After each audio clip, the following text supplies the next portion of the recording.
deixa de levar Jesus para casa.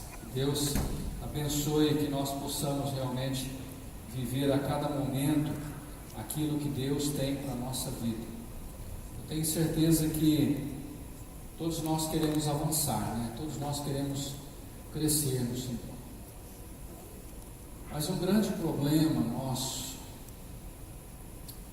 é o autodomínio, né? Eu não vou fazer isso porque eu acho que não precisa, eu não vou tomar essa direção porque eu acho isso bobagem, né? Já ouviu alguém falar isso? Você já disse isso alguma vez? Eu quero compartilhar com você um versículo que eu vou usar para a palavra nesta noite. Está lá no livro de Juízes, capítulo 21, apenas o versículo 25. Uma das grandes virtudes nossas, na nossa vida, que nos leva a direcionar em Deus e crescer em Deus, chama-se humildade, né? Humildade vezes 1000, o nome já diz, humildade, né? Você tem que ter 1000 humildade para você realmente poder viver aquilo que Deus tem para você poder agradar ao Senhor. Nós vamos nos submeter a isso. Muitas vezes nós somos traídos pela arrogância, pela prepotência do nosso coração, achando que nós podemos fazer as coisas e podemos resolver as coisas da nossa forma, do nosso jeito. E a gente vai quebrando a cara, desculpa a expressão, mas quebrando a cabeça, né?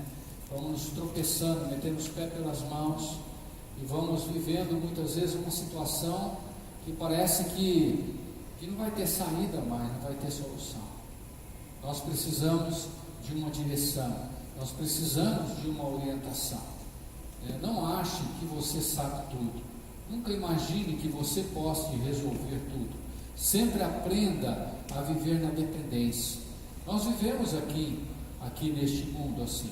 Tem algum dentista aqui? Tem um dentista aqui? Cada irmão que vai tratar o dente, você vai na frente do espelho e resolve o teu problema lá, na frente do espelho? Não, né? Tem algum médico aqui? Você precisa de uma cirurgia, você compra um bisturi, deita na cama e fala, eu vou me virar aqui, não vou em lugar nenhum. Ninguém faz isso. E por que muitas vezes em relação a Deus nós queremos resolver as coisas, né? E não queremos deixar que Deus faça. Nós nos entregamos na mão do homem. É isso? Nós nos entregamos na mão do homem. Eu não faço. Faz, meu. É só você precisar passar por uma cirurgia, então ter que tomar uma anestesia geral, você fica entregue na mão do homem, né? É só você ter que viajar daqui para Cuiabá e entrar num ônibus de noite, você fica entregue na mão do homem. Não precisa ser de noite não, mas de noite é pior, né? Essas estradas sangrentas por aí, você fica entregue na mão do homem. E por que na mão de Deus nós temos uma dificuldade muito grande? Juízes capítulo 21, versículo 25, nós vamos ver que este problema não é um problema atual, este é um problema já de muito tempo, né? Juízes está no início da Bíblia,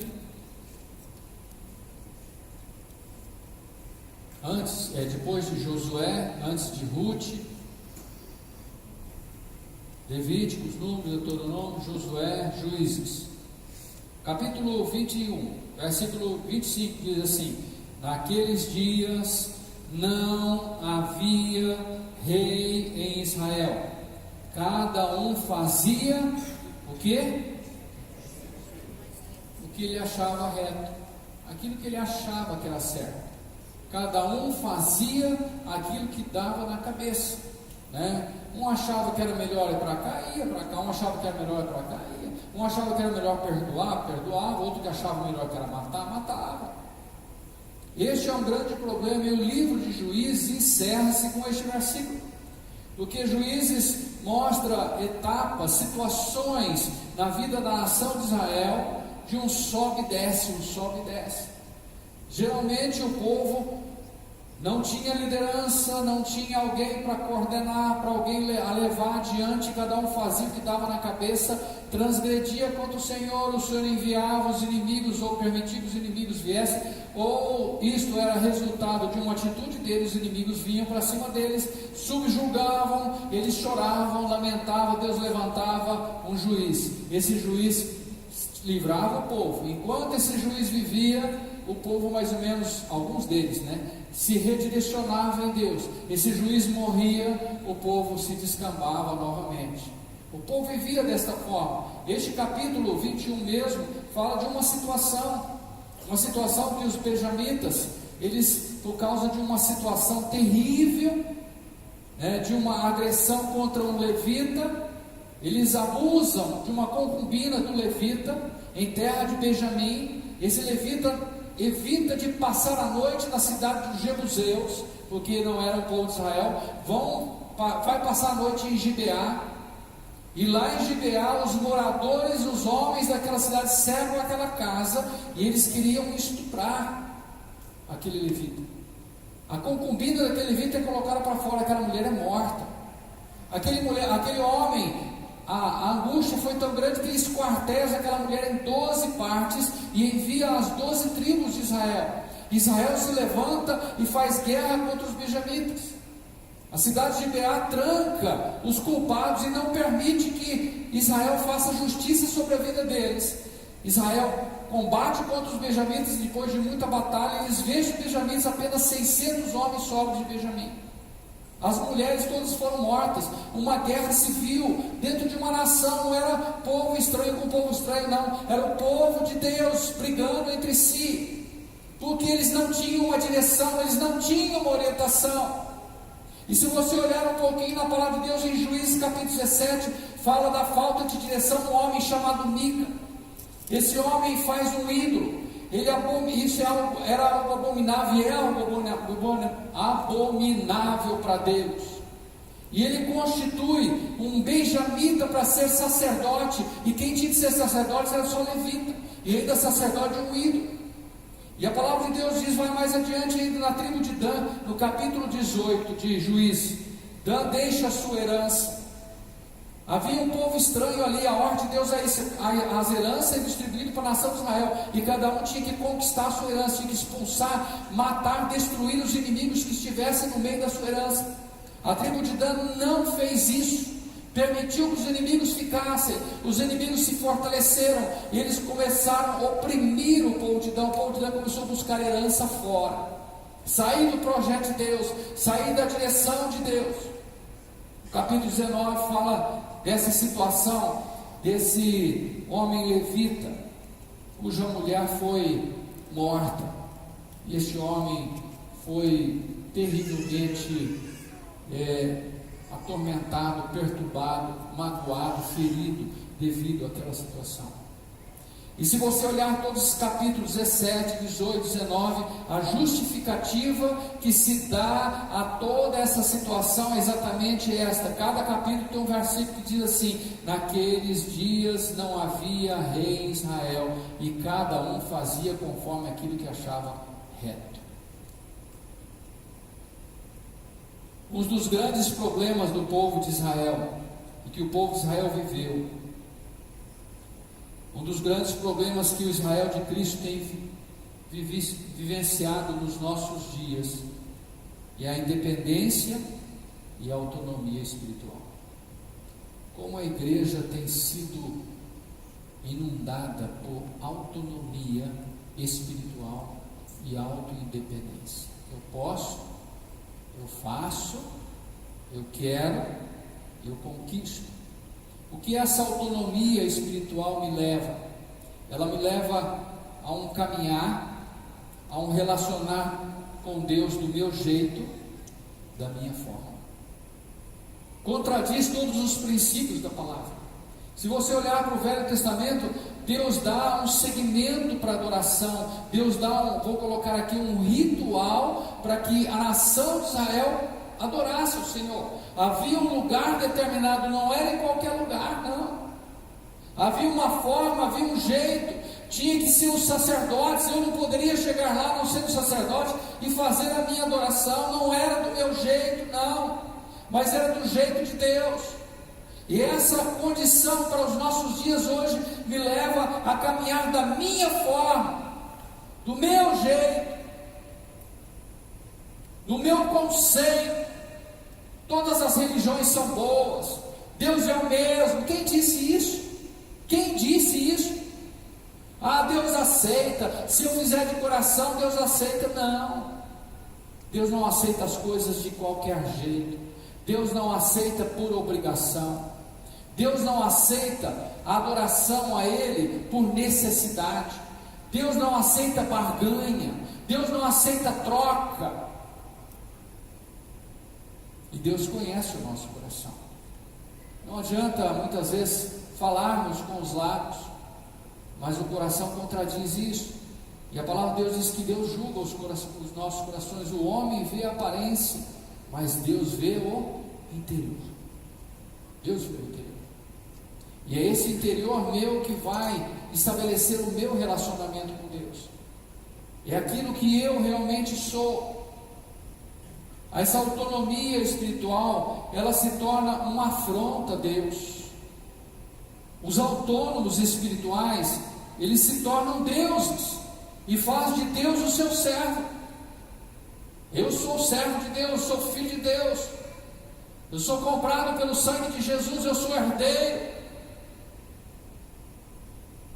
Eu tenho que exigir de Deus.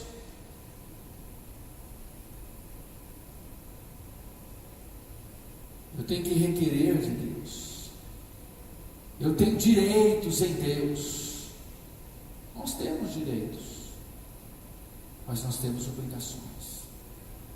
Muitas vezes, nos nossos dias de hoje, é fácil lembrar dos direitos, mas é fácil esquecer das obrigações. O favoritismo tem falado muito alto. Aquilo que eu quero, aquilo que eu desejo, aquilo que eu busco. Mas as pessoas não olham para as obrigações. Eu tenho direito em Deus, Deus tem obrigação comigo, e se Ele não fizer, eu me rebelo contra Ele, eu me revolto contra Ele, e eu abandono Deus. Como se Deus precisasse ir no outro dia num psiquiatra, num psicólogo, preocupado, perturbado com isso. Essa é a forma de autonomia, irmãos. E a gente vê muito isso hoje. Nós temos que tomar um cuidado muito grande em relação a isso. Sempre querer as coisas do meu jeito, do nosso jeito, no meu tempo, na minha hora, da minha forma. Se isso não for assim, isso não é de Deus. Os meus conceitos precisam prevalecer, as minhas vontades precisam prevalecer. Eu não aceito orientação, eu não aceito conselho, principalmente se eles contrariam a minha vontade. E muitas vezes, quando você dá um conselho contra a vontade da pessoa, a pessoa sai falando: isso não é de Deus, não, né? Isso não é de Deus. Ah, você está se tornando muito radical. Está muito radical. Não precisa orar tanto assim, não. Não precisa buscar tanto o Senhor assim, não. Não precisa fazer desta forma, não. Você está muito radical, está radical demais. Pois é. Eu quero dizer para nós nessa noite que para entrar nos céus existem critérios. Para o inferno não. O inferno não tem critério. O inferno é de qualquer jeito. Nós vamos tomar cuidado para que esses sentimentos de autonomia espiritual não venham tomar conta da nossa vida. Eu posso, eu faço, e Deus vai me abençoar. Eu conheço pessoas que vivem marginalizados espiritualmente, vivem mergulhados no pecado, infelizmente, para a tristeza do nosso coração. E elas acham que Deus está com elas, está protegendo, guardando. Eu creio que Deus guarda sim. Guarda para dar uma oportunidade para ver uma conversão, para ver uma transformação. E Deus permite até um certo ponto, irmãos. Quando chega num ponto onde, porque Deus conhece o coração, Ele sabe se aquele coração é tratável ou não. Se não é, Deus já não utiliza, aniquila logo. Essa autonomia leva a isso. E isso tem sido um perigo muito grande. E isso tem chegado nos nossos dias, essa autonomia espiritual, onde as pessoas acham que podem conviver com Deus da sua forma, do seu jeito. A Bíblia não tem mais valor. A Bíblia é radical demais. A palavra de Deus não é para os nossos dias. A palavra de Deus não é para este tempo. A palavra de Deus está muito antiquada. está ultrapassada. Nós estamos vivendo em tempos modernos. A Bíblia diz que o pai precisa educar o filho. A boa psicologia hoje da criança diz que a criança não pode ser contrariada. Aonde está a verdade? E muitas vezes nós deixamos ceder a isso.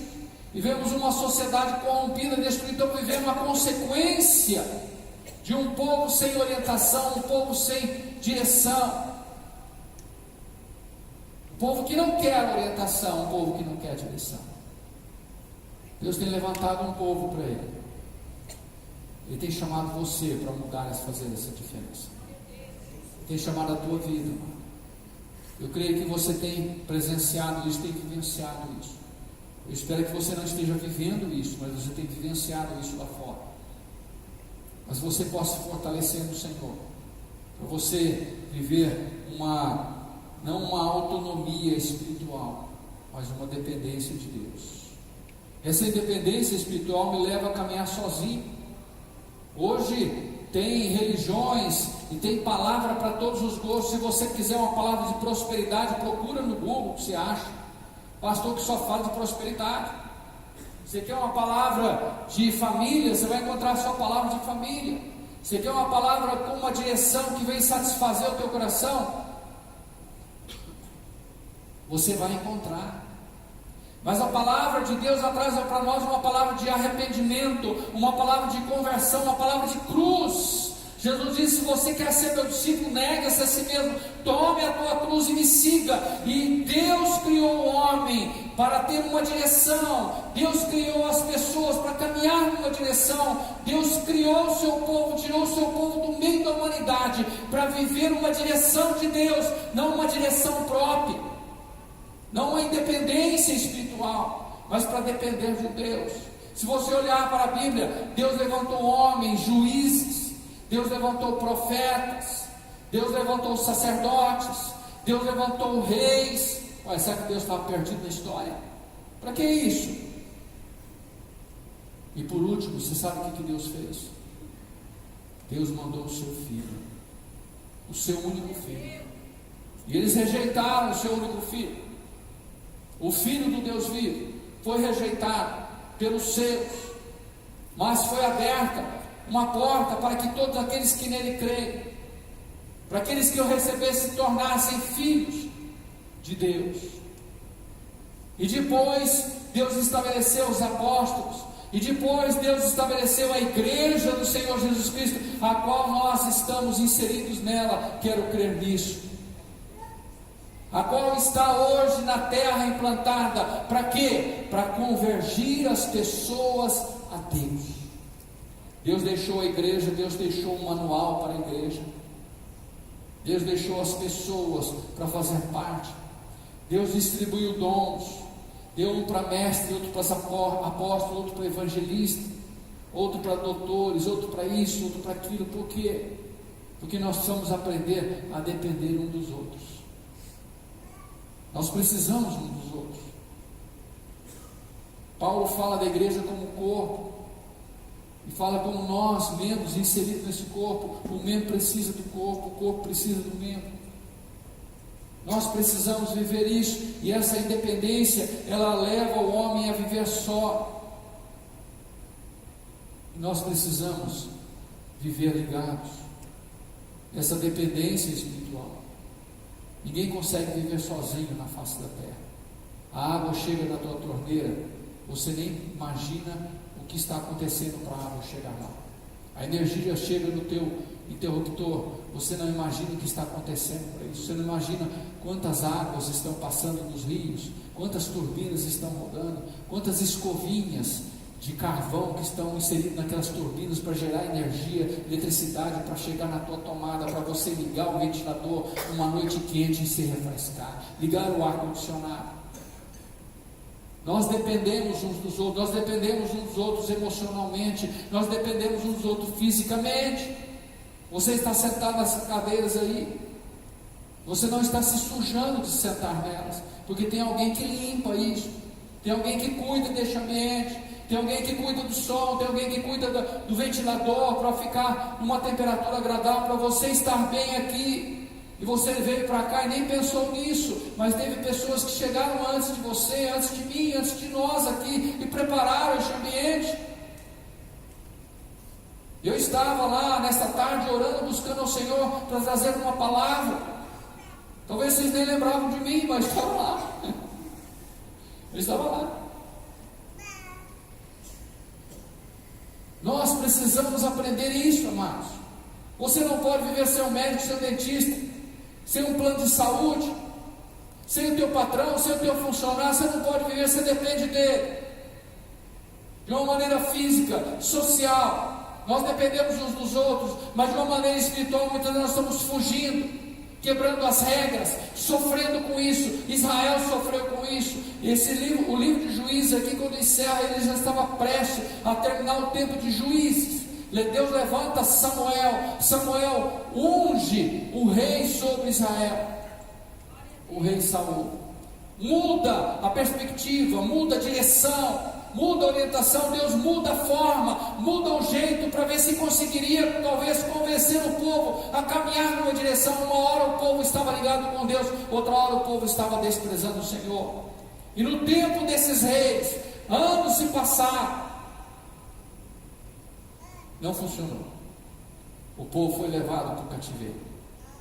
Deus levanta um rei de uma outra nação para levar o povo prisioneiro. Por quê? Porque cada um fazia aquilo que achava que era reto. Não tinha direção, não tinha orientação. Nós vivemos em um tempo difícil, irmãos. Este tempo nosso de hoje tem sido um tempo difícil. Tempo difícil, porque as pessoas não querem ouvir conselhos. As pessoas querem fazer o que elas acham. Se o mais velho dá conselho, está gagá, né? Ele já está por fora, ele é quadrado, ele é da outra época, da geração passada, não sabe nada. Os problemas hoje são outros, os problemas hoje são os mesmos. Se você olhar para a situação de Israel, Israel viveu perseguição muito pior do que nossa, problema muito pior do que nosso. Se você olhar aí em Juízes, no capítulo 19 de Juízes, dentro da nação de Israel, aconteceu algo que aconteceu em Sodoma e Gomorra, lá em Gênesis, que Deus mandou fogo e enxofre e queimou aquela cidade com aqueles moradores. Quando os anjos chegam em Sodoma e Gomorra para tirar Ló de lá, os homens devastam daquela cidade, cercaram a casa de Ló e queriam ter relações com os anjos.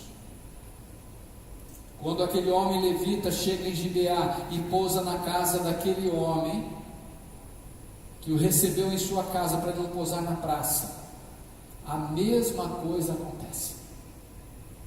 Aquilo que nós olhamos lá em Sodoma e Gomorra e achamos um absurdo, já estava acontecendo dentro do povo de Deus. Dentro do povo de Deus, o pecado já havia contaminado, já havia misturado com a mente humana, aonde se dizia nação do Senhor. Quando nós olhamos para situações assim no passado, achamos que isso são coisas absurdas, né? Pois é, são mesmo. Tempos piores do que os nossos. Nós achamos que está difícil. Nós não podemos perder a direção. Jesus, no capítulo 17 de João, versículo 21, ele faz uma oração pela unidade, pela dependência um do outro. Pai, que eles sejam um em nós, assim como eu sou um em ti. O Filho, Jesus, sempre dependeu do Deus Pai. O Espírito Santo veio à terra porque foi Jesus que enviou. Eles: eu rogarei ao Pai, Ele vos enviará o Espírito Santo Consolador. Há uma dependência entre a Trindade Divina, um dependendo do outro e caminhando na mesma direção. Mas muitas vezes nós, como igreja do Senhor, estamos fugindo desse propósito. Estamos quebrando esse princípio de Deus na nossa vida, esse plano e projeto de Deus na nossa vida. Eu não posso viver só, não. Eu quero dizer nessa noite, deste culto, que eu preciso de você. Eu preciso de você. Eu acho que por pior que eu seja, você também precisa de mim. Você precisa de mim. Porque quando a barriga aperta, você manda recadinho pedindo para que eu ore por você. Né? Então nós precisamos um do outro. Nós não podemos viver independentes. E nós, como igreja, como povo de Deus, a palavra de Deus diz que nós somos o corpo de Cristo, e Cristo é o cabeça, Cristo é a direção, Cristo é a orientação. Nós vamos ter esta meta na nossa vida, nós somos uma direção, nós somos uma orientação. Deus era o Deus de Israel, mas Deus levantava juízes, Deus levantava profetas, Deus levantava reis, para trazer de Deus a orientação para a nação de Israel. Se o rei era bom, ele trazia a orientação certa, se o rei era mau, trazia a orientação errada. É problema do rei e sacrifício da nação, mas havia uma interligação, e hoje não é diferente. Nós precisamos um dos outros, nós precisamos ter uma orientação, precisamos ter uma direção. Foi nessa condição de viver, cada um fazendo aquilo que pensa, que Israel se sucumbiu. Israel entrou realmente no declínio espiritual, afastando de Deus. Jesus nos salvou para vivermos unidos, vivermos como corpo.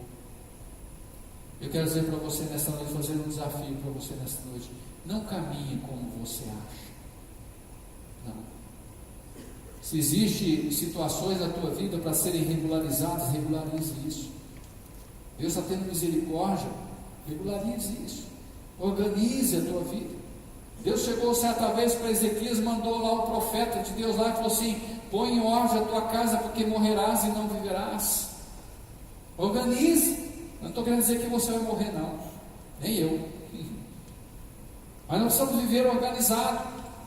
Precisamos descobrir em nós aquilo que está desagradando ao Senhor. Precisamos nos alinhar com Deus para fazer a vontade de Deus, fechar as brechas da nossa vida. E isso é buscar uma direção, isso é buscar uma orientação, isso é ter uma diretriz na nossa vida, é ter alguém que nos direcione para um caminho reto, para uma orientação segura, para uma orientação estabelecida, que nos leve a uma finalização de vida a qual nós realmente esperamos. Você quer vencer os obstáculos? Quer vencer as dificuldades? Nós precisamos ter uma direção, nós precisamos ter quem nos coordene. Não podemos caminhar conforme aquilo que nós achamos, né? E nós somos cheios de achismo, né? Eu acho que na igreja pode fazer isso, eu acho que no templo pode fazer aquilo, eu já acho que não pode, que deve, que não deve, eu acho que eu posso fazer, o outro já acha que não pode. Ué, que Deus é nosso? Que Deus mesmo é o nosso? Ah, mas uma mentirinha à toa não vai ter problema nenhum, mas que Deus mesmo é o nosso. Se a palavra nos chama a sermos realmente irrepreensíveis, precisamos ter uma direção. Tem alguém que oriente você. Procure alguém para te orientar. Não seja autônomo na sua vida espiritual. Não seja autossuficiente na tua vida espiritual. Não pense que você sabe tudo. Não. Procure alguém para te ajudar. Pergunte e questione sobre as dúvidas que você tem. Não estabeleça nos teus erros, porque você acha que é melhor ficar assim. Mas se direcione em Deus, porque Deus vai aplanar os seus caminhos. Deus vai abrir as portas para você. Deus vai dar direção, assim como Ele fez com Israel. Toda vez que Israel buscava a direção de Deus e recebia a orientação e seguia esta direção, Deus restaurava o seu povo. O Salmo 126 fala sobre isso. Quando o Senhor restaurou a sorte de Sião, nós estávamos como os que sonham, né? Quantos sonhos muitas vezes nós temos? Sonhos de restauração. Mas quando foi que o Senhor restaurou a sorte de Sião? Quando Sião se arrependeu diante do Senhor, quando Sião se dobrou diante do Senhor, quando a nação de Israel entendeu que só o Senhor é Deus e se humilhou diante do Senhor, dizendo: Senhor, fala que nós vamos seguir a tua direção. Aí vem o Salmo, né? Quando o Senhor restaurou a sorte de Sião, nós estávamos como os que sonham, a nossa boca se encheu de riso, a nossa língua de cântico. Então se dizia entre nações: Grandes coisas fez o Senhor a eles. Até as nações reconheciam o benefício que Deus estava fazendo pelo seu povo, quando o seu povo teve a sorte restaurada em Deus, quando o seu povo se humilhou diante do Senhor, quando o seu povo buscou direção de Deus, quando o seu povo buscou Deus para dirigi-lo e para orientar. Mesmo na busca da direção a Deus, não é do teu jeito, não é da tua forma. A palavra de Deus tem o jeito e tem a forma. Se você não sabe, procure na palavra. Se você tem dificuldade, procure alguém de confiança para te ajudar. Mas não caminhe aleatoriamente. Não caminhe por aquilo que você acha. É muito sofrido isso, irmãos. É muito sofrido. Eu quantas vezes entrei pelo meu achismo e saí arrebentado. Saí arrebentado. E trazendo marcas e feridas que ainda permanecem. Feridas não, mas marcas sim, porque elas não saem mais. Nós não podemos errar, nós não podemos falhar. A vida é tão curta, né? A vida, a Bíblia diz que é como uma fumaça que se levanta e se desvanece, e nós não podemos perder tempo. Invista o tempo que você tem em caminhar na direção certa. Coloque um rei na sua vida. Busque alguém que ajude você. Tome a tua mão e ajude você a caminhar o propósito de Deus para a tua vida. Amém? Amém, irmãos? Amém. Pode dar um glória a Deus? Glória a Deus. Você não está fazendo conforme você acha, não, né? Não, né? Eu creio que não. Eu quero crer. Que Deus te abençoe. Que o Senhor te fortaleça